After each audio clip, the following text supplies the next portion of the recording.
The day Earth joined the Galactic Council was supposed to be humanity's greatest achievement. 7 years later, Ambassador Daniel Clark wasn't so sure anymore. He stood at the viewing window of the massive council station, watching the stars and thinking about how quickly excitement had turned to frustration. "They're asking for another review of our military protocols," said Melissa Wright, his aide. She handed him a data tablet with the latest demands. Daniel sighed. "That's the third one this month."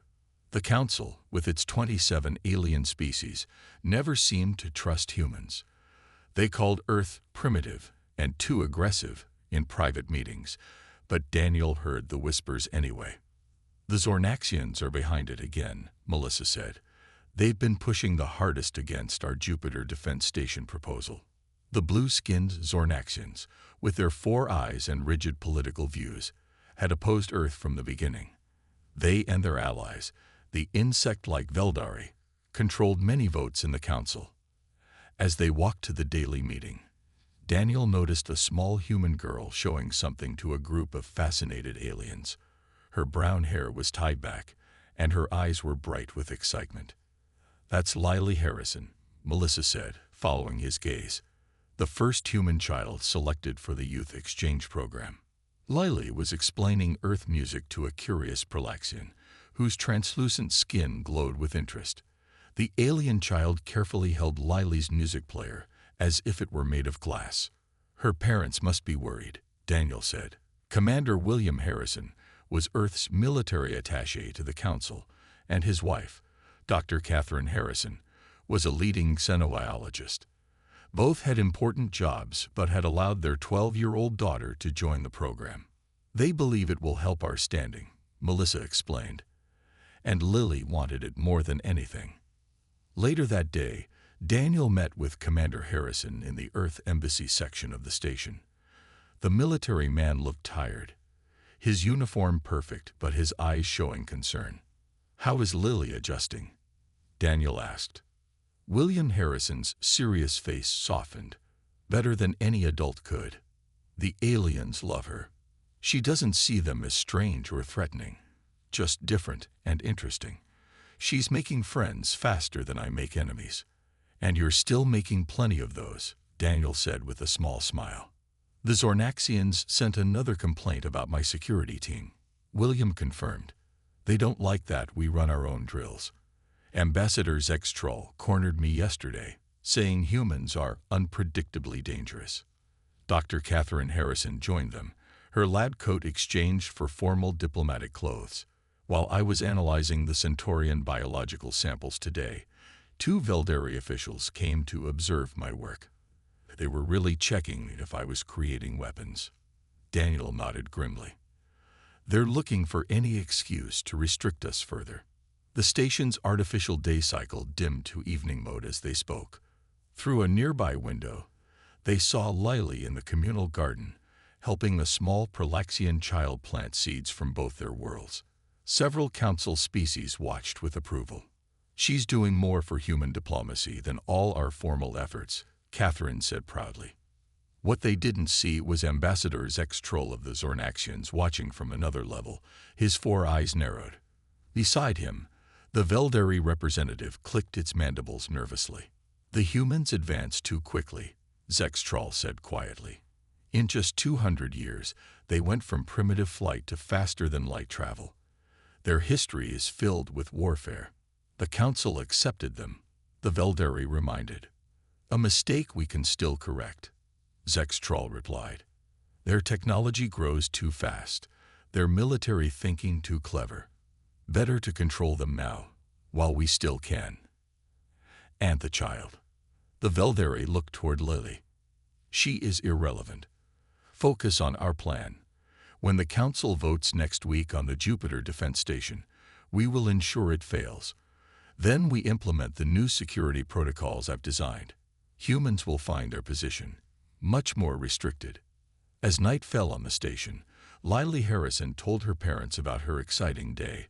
The Earth representatives worked on their next diplomatic approach, and in shadowy corners, those who feared humanity plotted.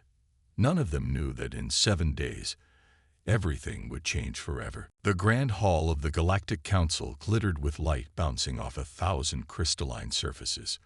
Delegates from 27 worlds filled the circular chamber for the annual Unity Ceremony. It was meant to be a celebration of peace among the stars, but tension hung in the air like a storm cloud. Ambassador Daniel Clark stood with the Earth delegation, his formal blue uniform stark against the colorful clothing of the alien representatives. Next to him, Commander William Harrison kept his face carefully blank as the Zornaxian ambassador approached. "Ambassador Zextrol," Daniel said with a small bow. "A pleasure to see you today." The four-eyed alien did not return the gesture. "Ambassador Clark, I trust you have reconsidered your position on the Jupiter Defense Station." Daniel's smile remained fixed. "Our position remains unchanged. Earth has the right to establish defensive measures within our home system, just like any council member." "Your species has been spacefaring for barely a moment," Zextrol said. "Yet you demand the same privileges as civilizations with thousands of years of cosmic citizenship." William Harrison stepped forward. "Our brief history doesn't make our security less important." Zextrol's upper eyes narrowed.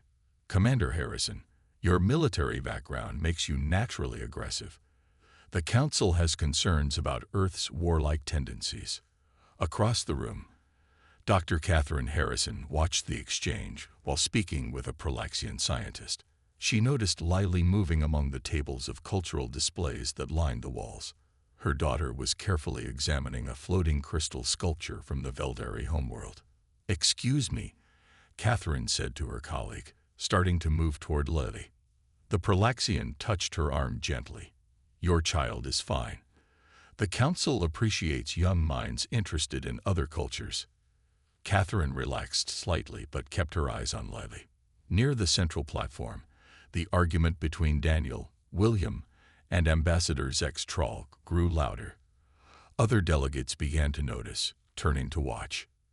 "Your regulations target Earth specifically," Daniel was saying, his diplomat's calm slipping. No other new council member faced such restrictions. "No other member advanced from primitive flight to warp travel in 2 centuries, Zextrol replied. "No other member has thousands of years of continuous warfare in their history." William's face flushed. "And no other member is judged on history rather than present actions." As voices rose, Lily moved away from the crowd.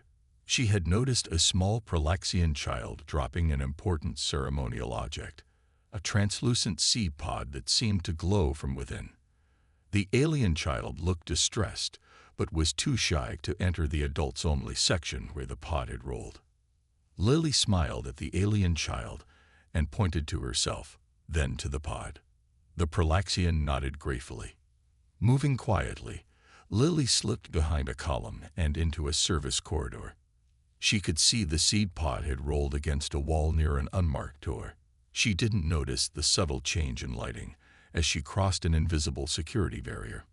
In the main hall, alarms suddenly blared. The argument stopped as confusion spread through the gathering. "Security breach in Section 7, announced an automated voice. Zextrol's face showed surprise, then something that looked almost like satisfaction. William Harrison felt a chill run down his spine. "Where's Lily?" he asked, looking around frantically. Catherine was already pushing through the crowd, moving toward the service corridor, where she had last seen her daughter. A loud mechanical sound echoed through the hall as security panels slid into place, sealing off sections of the council chamber. "Unauthorized biological entity in restricted zone," the automated system announced. "Initiating containment protocol." William broke into a run.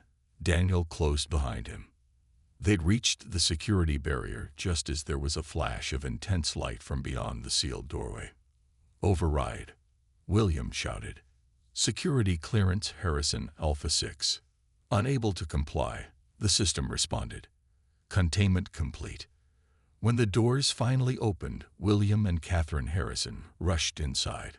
Their daughter lay motionless on the floor, the Prolaxian seed pod just beyond her outstretched hand. Her eyes were open, looking at nothing. Catherine fell to her knees with a cry that needed no translation in any language. William stood frozen, his face a mask of shock and disbelief. In the silence that followed, Zextral's voice could be heard speaking to his aide. A regrettable accident. Most unfortunate. Rain fell on Earth the day they brought Lily Harrison home. Thousands of people lined the streets of every major city across the planet. They stood silent, many holding small lights in the darkness. On screens worldwide, people watched the small coffin draped with Earth's flag and covered with flowers from 100 worlds. Commander William Harrison walked behind the coffin in his full dress uniform, his face like stone. Dr. Catherine Harrison moved beside him, her eyes empty of tears after days of crying. Behind them came Ambassador Daniel Clark and officials from every Earth nation. Even in their grief, they noticed something important. No official representatives from the Galactic Council had come. A regrettable accident, the Council had ruled after 3 days of debate. The Zornaxians and Veldari had argued successfully that the security system had worked as designed, that Lily had entered a restricted area, that her death, while sad, required no major action beyond a small payment to her family. Inside Earth's presidential building, 12 people sat around a large wooden table. They were Earth's highest leaders, meeting in secret. "The Galactic Council has failed us," said President Laura Chen, her voice tired. 7 years of following their rules, accepting their limits, trusting their promises of protection. And now a child is dead. "Murdered," corrected Admiral Nancy Rivera. She was older than most in the room, her gray hair cut short, her uniform decorated with medals from her long service. Let's call it what it was. William Harrison sat at the table, his wife beside him. They had not spoken much since Lily's death. Now he looked up, his eyes hard. "We trusted them with our daughter," he said simply. "She was trying to help one of their children. The security footage proves the system targeted her specifically," Catherine added. Her scientist's mind had analyzed the evidence over and over. It was programmed to identify humans as threats. President Chen nodded slowly. "The Council has refused our requests for a full investigation. They've denied our appeals for justice. They blocked our attempts to examine their security systems. Because they're hiding the truth," Daniel Clark said. "Some factions wanted this to happen. Maybe not Lily specifically, but something to push us back, to remind us of our place as newcomers." Admiral Rivera stood up. She walked to a screen on the wall and pressed her hand against it. The screen scanned her print, then lit up with images no one but a few in the room had ever seen. "It's time," she said. "Time to show you what Earth has kept hidden." The screen showed massive ships hidden inside mountains, under ice sheets, and inside hollowed asteroids throughout the solar system. "The contingency fleet," Rivera explained. 217 ships, built in secret over the last 50 years. Before we met the Council, we thought we might meet enemies in space first. So we prepared. The people around the table stared in shock. President Chen was the first to speak. "You built a war fleet without authorization. Every president since 2077 knew," Rivera said calmly. "It was the ultimate insurance policy. The ships use technology we developed ourselves, not shared with the Council. They are faster, stronger, and more advanced than anything the Council knows we have." William Harrison stared at the images, then looked at his wife. Something passed between them, a decision, a permission. "I volunteer to serve," he said, standing. "I was Earth's military attaché. I know Council defenses, tactics, and weaknesses." Catherine put her hand on his arm. "And I know their biology, their technology. I'll go too." President Chen looked around the table. "What we're discussing is an act of war against the Galactic Council, 27 species against one. They started this war when they killed our child," William said. Admiral Rivera nodded. "The fleet is ready. It always has been." The room fell silent as each person considered what this meant. Finally, President Chen stood. "We tried peace. We followed their rules. We trusted their justice." She looked at the Harrisons, at their grief and determination. The Council must learn that Earth protects its own. Admiral Rivera, you have command of the contingency fleet. Your mission: bring those responsible for Lily Harrison's death to justice. As night fell across Earth, secret orders went out. In hidden bases around the solar system, lights began to turn on for the first time in decades. Deep beneath the Antarctic ice, something massive was waking up. The ice above began to crack as huge metal doors, hidden for decades, slowly opened. Steam rose into the freezing air as warmed metal met the polar cold. Admiral Nancy Rivera stood on the command bridge of the Earth combat ship Vengeance, the fleet's flagship. Around her, crew members worked at stations that hadn't been active in years. Their uniforms had no names, no ranks visible. These were the ghost crews, soldiers officially listed as dead in training accidents or space disasters, but secretly serving in the contingency fleet. All systems online, reported Lieutenant Sam Nichols, his fingers moving across a control panel. Reactor at full power. Weapons charge. Shields at maximum. Prepare for surface breach, Rivera ordered. She turned as Commander William Harrison entered the bridge. He wore a new uniform now, all black with silver trim, the hidden fleet's colors. Commander Harrison reporting for duty, he said, his voice flat. Since Lily's death, something had changed in his eyes. They were colder now, more focused. Take tactical, Rivera ordered. You know Council defenses better than anyone. On the level below, Dr. Catherine Harrison worked in the science lab. She had brought all her research on alien biology, all her knowledge of Council technology. Around her, scientists prepared weapons designed specifically for each Council species' weaknesses, weapons no one knew Earth had created. Prepare for launch, Rivera's voice announced throughout the ship. All personnel to stations. The massive ship trembled as its engines powered up. Above, the Antarctic ice melted away as energy shields pushed upward. With a sound like thunder, HFY Vengeance rose from its hidden base for the first time, water and ice falling from its dark hull. Across the solar system, similar scenes played out. In a hollowed asteroid near Mars, Captain Frank Dawson watched his hangar doors open to reveal his ship, HCS Shadow. The sleek black vessel was built for stealth, nearly invisible to Council sensors. Near Jupiter, another hidden base activated. Captain Olivia Grant climbed into the command chair of HCS Reprisal, a massive carrier filled with fighter craft. From an underwater base on Europa, Captain Gregory Allen's heavy cruiser, HCS Retribution, rose from the icy sea into space. One by one, ships appeared from hidden bases across the solar system. Some emerged from mountain ranges. Others rose from deep ocean trenches. Several appeared from the dark side of the moon. All moved to predetermined meeting points, forming battle groups no one outside Earth's secret program knew existed. On board the Vengeance, Catherine joined William on the bridge. She took his hand briefly, a rare moment of connection in their shared grief. For Lily, she said quietly. William nodded. For all of us. Admiral Rivera stood before the main view screen. Open fleet-wide channel. The communications officer nodded. Channel open. Admiral. Rivera looked out at the stars. This is Admiral Nancy Rivera to all contingency fleet vessels. For 50 years, we have trained in secret, prepared for a day we hoped would never come. Today, we reveal ourselves not just to potential enemies, but to the galaxy. Earth has been wronged. Justice has been denied. A child of humanity was killed, and those responsible hide behind Council rules. She paused, looking around at the bridge crew. Our mission is clear, to bring those responsible to justice, to show the Council that humanity will not be dismissed or controlled. We are not seeking war, but we are prepared for it.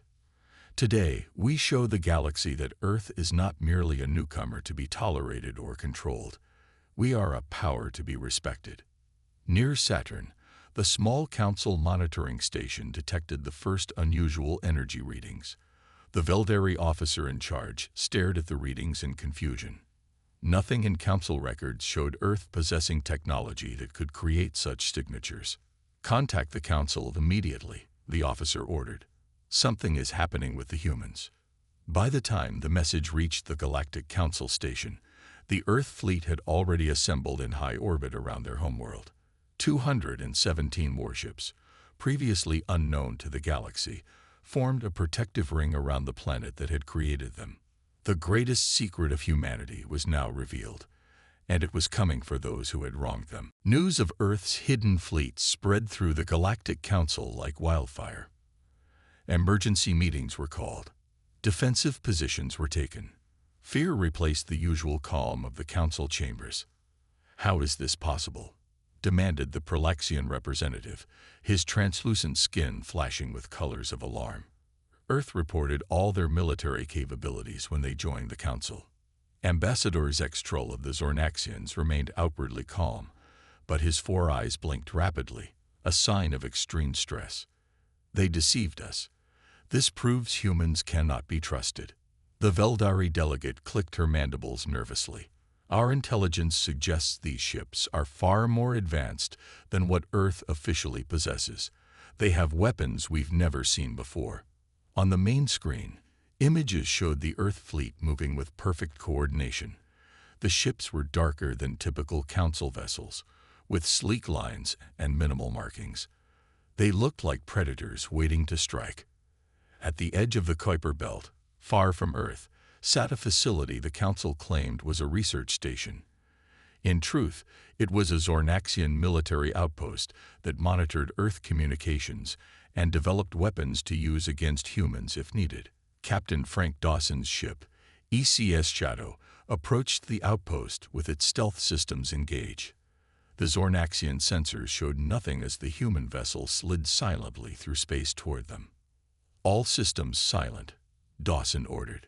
His crew worked with practiced efficiency, communicating with hand signals to maintain total communications blackout.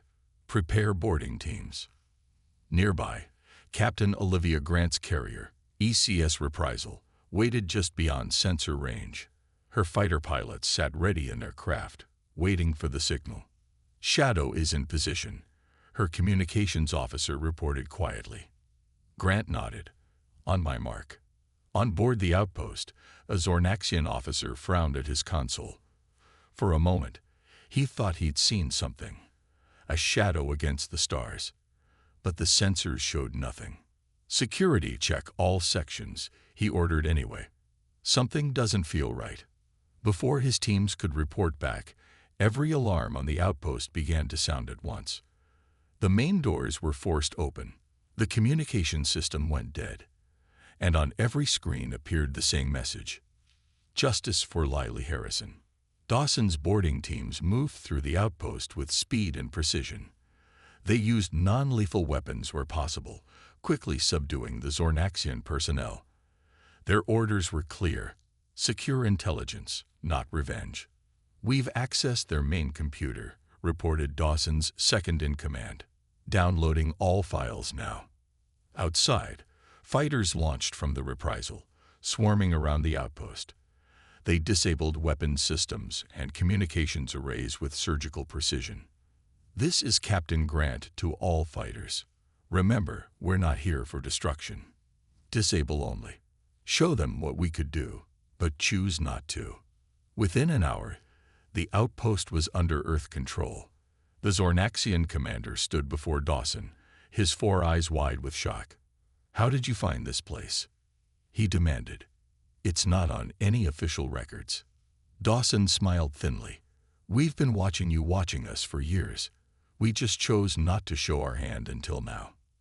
The files from the outpost computers revealed everything: Council military positions, communication codes, and most importantly, evidence of the plot against Earth. The Zornaxian and Veldari plans to control humanity were laid bare in their own words. Back on the Vengeance, Admiral Rivera reviewed the intelligence with William and Catherine Harrison. "They were planning to restrict Earth further," Catherine said, reading through the files. "They saw Lily's death as an opportunity to push new security measures." William's hands tightened on the edge of the table. And there's proof the security system was reprogrammed specifically to target humans. Rivera nodded grimly. We have what we need. Now we send our message. Throughout Council space, all communication channels suddenly activated at once. On every screen, Admiral Rivera appeared, her face calm but determined. People of the Galactic Council, I am Admiral Nancy Rivera of Earth. We have remained silent while you called our daughter's death an accident. We have evidence proving it was not. We demand those responsible be surrendered for Earth justice within 3 Earth days. We demand full and equal status within the Council. Fail to meet these demands, and you will see what Earth's fleet is truly capable of. The message ended, leaving the Council in panicked silence. Earth had made its first move. Now the galaxy held its breath, waiting for what would come next. The Galactic Council chamber had never been so divided. Some representatives shouted for immediate military action against Earth. Others argued for negotiations. Many simply looked afraid. We cannot allow humans to dictate terms to the Council, Ambassador Zextrol declared. His voice was firm, but those who knew him well could see his fear. The evidence from the Kuiper Belt outpost had been shared widely. Many now knew of his role in the plot against Earth. Perhaps we should consider their demands, said the Pralaxian representative. The evidence suggests the child's death was not an accident. Surrender to threats. A Veldari delegate's mandibles clicked angrily. It would show weakness to the entire galaxy. As the Council argued, several species made their own decisions. The Pralaxians, who had formed a bond with Lily Harrison during her time in the exchange program, secretly contacted Earth. They shared Council military positions and offered alliance. Others declared they would remain neutral in any conflict. Admiral Rivera received these messages aboard the Vengeance. The Council is splitting, she told her officers, just as we expected. Commander William Harrison studied the tactical display showing Council forces gathering near Jupiter. They're preparing a response, but they're disorganized. Some ships are refusing orders. 2 days left on our deadline. Catherine Harrison reminded them. She had been analyzing the messages from sympathetic Council species. The Zornaxians and Veldari are pushing for a preemptive strike. They know they'll be surrendered otherwise. Rivera nodded. They'll attack before the deadline. Probably the lunar colonies first. They think we'll pull back to defend them. Her prediction proved correct. Just hours later, the Zornaxian-Veldari battle group accelerated toward Earth's moon. 30 ships, their weapons charged, prepared to fire on the human settlements there. All ships, battle positions, Rivera ordered calmly. Captain Allen, move Retribution to intercept. The ECS Retribution and its escort ships appeared from behind Earth's moon, directly in the path of the attacking force. The Council Fleet Commander opened a channel immediately. This is Admiral Krezor of the Zornaxian Defense Force. Stand aside or be destroyed. Your lunar colonies will surrender or face orbital bombardment. Captain Gregory Allen's reply was simple. No. The Zornaxian ships fired first. Energy beams streaked across space toward the human vessels. Everyone watching, both Council and Earth forces, expected the smaller human fleet to be devastated. Instead, something impossible happened. The beams hit Earth's shields and seemed to vanish. The shields glowed briefly, but held without damage. Return fire, Allen ordered. Targeted systems only. Earth's weapons fired with precision no Council military had seen before. The beams bypassed Zornaxian shields as if they weren't there, striking specific systems. Weapons, engines, communications. No ships were destroyed, but within minutes, most of the attack fleet hung powerless in space. On the Zornaxian command ship, Admiral Krezor stared in disbelief. How? Our shields are the strongest in the Council. An alarm sounded. Human boarding craft approaching. A junior officer reported, voice shaking. Commander William Harrison led the boarding party himself. Earth Marines moved through the Zornaxian vessel with practiced efficiency, securing sections one by one. When they reached the bridge, William came face to face with Admiral Krizor, the officer whose security protocols had killed Lily. The Zornaxian reached for a weapon. William was faster, his gun aimed at Krizor's head. For a long moment, everyone on the bridge held their breath. William's finger tightened on the trigger. Then, he lowered his weapon slightly and fired at Krizor's leg instead. The Zornaxian fell, wounded but alive. "Take him to the brig," William ordered. "He faces Earth justice, not execution." The watching council observers were surprised. Many had expected humans to kill their prisoners. This restraint was unexpected and noted in all reports sent back to the council. With their attack failed and their military leader captured, the Zornaxian-Veldari alliance found itself isolated. Other council species, seeing Earth's superior technology and surprising restraint, withdrew their support. The Earth fleet regrouped and set course for the Council's central space station, the massive structure known as Harmony. As they approached, communication channels throughout the galaxy carried the same message.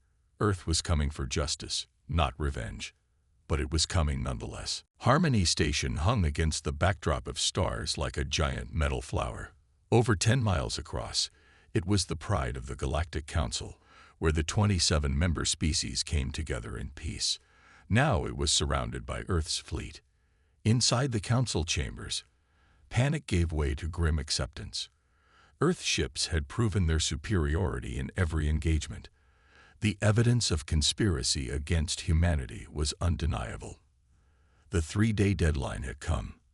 "We must vote," said the eldest council member, a Centaurian whose species had been spacefaring for thousands of years. "Will we surrender those responsible for the human child's death?" Ambassador Zextrol rose from his seat. "This is outrageous. Humans threaten us with their secret weapons, and you consider giving in to their demands." "We consider justice," replied the Prolaxian representative.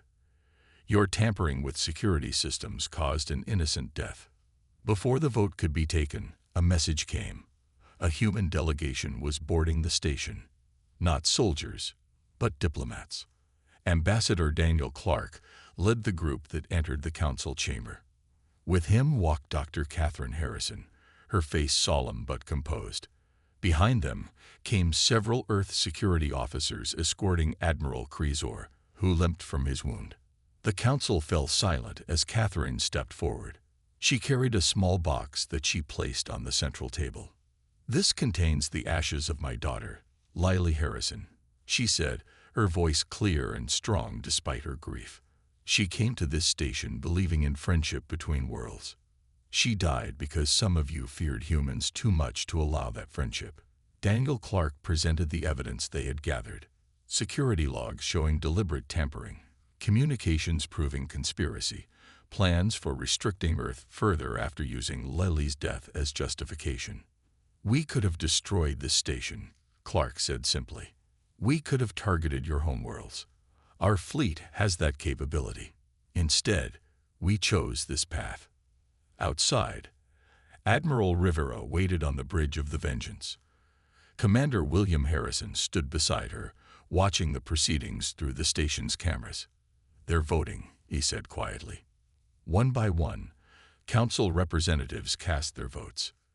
The Zornaxians and Eldari opposed, of course, but most others, seeing the evidence and impressed by Earth's restraint, voted for justice. The final tally was clear. Those responsible would face Earth justice. The council would be reformed. Human rights would be recognized fully.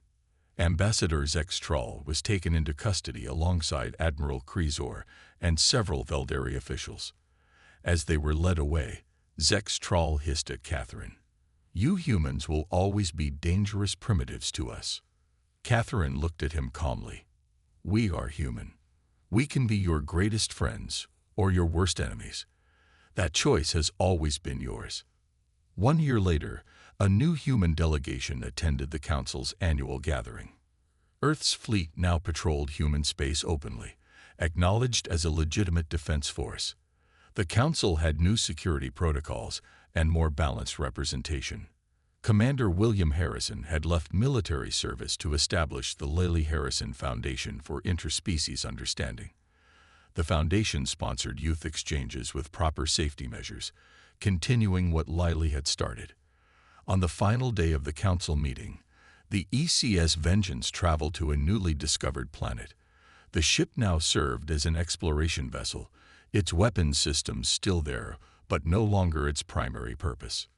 William and Catherine Harrison stood on the observation deck, looking down at the beautiful blue and green world. Behind them, Admiral Rivera waited respectfully. "The surveys show it's perfect for colonization," Rivera said. "Earth-like, but with its own unique features. The Council has approved a joint colony, the first where humans and Council species will build together from the beginning." Catherine held a small container, the last of Lily's ashes. She and William had saved this moment for a special place. "What will you name it?" William asked Rivera. The Admiral smiled gently. "Officially, it's Planet HD 379. But in Earth records, it's registered as Lily's Garden." As the ashes scattered into the planet's atmosphere, glittering briefly in the light of the alien sun, Catherine thought she heard her daughter's laugh in the stars. Not an ending, but a new beginning. Earth had shown both its strength and its mercy. And somewhere, a little girl who had only wanted to help would continue to bring worlds together.